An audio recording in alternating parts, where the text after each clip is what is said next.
Hello friends, आज के video में हम बात करेंगे what will happen if we give 220 voltage DC supply to और इलेक्ट्रिकल बल्ब और ट्यूबलाइट।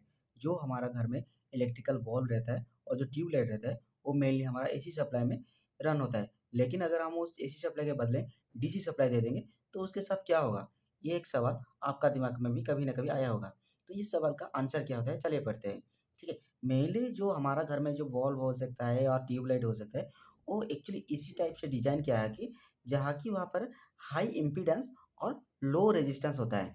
ठीक है, तो अभी आपका दिमाग में ये आएगा रेजिस्टेंस और इम्पीडेंस क्या होता है। उससे पहले मैं आपको बता देता हूँ फ्रेंड, जो रेजिस्टेंस होता है वो एक्चुअली रेजिस्टर का यूनिट होता है। रेजिस्टेंस कोई एक केबल को स्ट्रेट में यहाँ से इसमें जितना इलेक्ट्रिक सप्लाई फ्लो करेगा उस सप्लाई को अगर जो अवरोध करने वाला चीज़ को हम बोलते हैं रेजिस्टर, और उसका जो यूनिट होता है उसको रेजिस्टेंस बोलते हैं। ठीक है, लेकिन अगर उसी केबल को हम इसे इंडक्टर बना देंगे, ठीक है, और यहाँ पर जो हमारा यहाँ पर भी करंट फ्लो करेगा और उसको भी हमारा जो इलेक्ट्रॉन फ्लो की रोकेगा, और यहाँ पर जितना जो रेजिस्टेंस होगा, ठीक है, उसको हम रेजिस्टेंस नहीं बोलते हैं, हम उसको बोलते हैं कंडक्टेंस। क्योंकि ये जो हो गया ऐसे थोड़ा राउंड करने से, इसको 2-4 टर्न बनाने से ये हो गया, ये अभी ये नॉर्मल केबल नहीं, ये अभी इंडक्टर बन गया है। और इसका जो यूनिट होगा वो होता है इंडक्टेंस। फ्रेंड, आप बहुत सारे ऐसे सर्किट देखोगे जहाँ पर रेजिस्टेंस, कंडक्टेंस और कैपेसिटेंस ऐसे लगा होगा एक ही सर्किट में।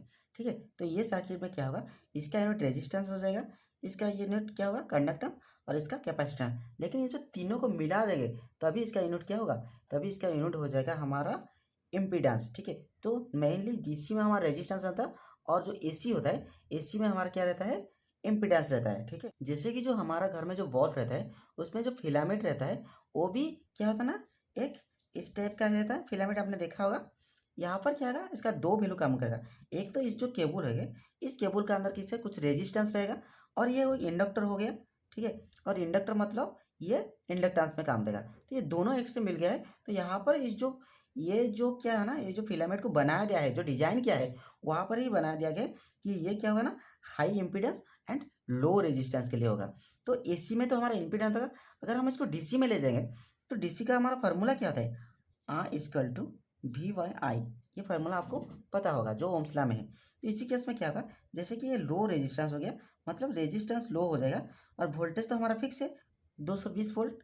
तो इस केस में क्या होगा, जो हमारा करंट है, अगर ये कम हो गया रेजिस्टेंस तो करंट क्या होगा ना, बढ़ जाएगा। अगर किसी भी सर्किट में हैवी करंट फ्लो होगा तो ये क्या करेगा, उस सर्किट को डैमेज कर देगा। मतलब अगर हम ये जो एसी वाला वॉल्व है हमारा अगर डीसी सप्लाई देंगे तो डीसी के इस फॉर्मूला के हिसाब से यहाँ पर जो करंट होगा, करंट हाई हो जाएगा। हाई करंट होने की वजह से ये जो इंडक्टर है यहाँ पर, इसमें अंदर जो फिलामेंट है वॉल्व का, ठीक है, उसमें पर हेवी करंट फ्लो करेगा, हाई हीट प्रोड्यूस होगा, जिसके वजह से ये फिलामेंट को डैमेज कर देगा। ठीक है, तो इसीलिए हम घर में जो हमारा जो वॉल्व रहता है और जो हमारा ट्यूबलाइट है वहाँ पर हम डीसी को नहीं एसी के लिए यूज़ करते हैं, क्योंकि वो डिजाइन ही एसी के लिए हुआ है। ऐसा है कि आप लोग को ये सवाल का जवाब मिल गया है, तो फिर मुझे एक जवाब कमेंट में जरूर कीजिए। वो होता है ये जो बल्ब का हमारा फिलामेंट लगता है वो कौन सा मटेरियल में बनाया गया है। ठीक है, आशा है कि वीडियो आपको पसंद आया है। अगर वीडियो पसंद आया है तो लाइक कीजिए, शेयर कीजिए और सब्सक्राइब जरूर कीजिए।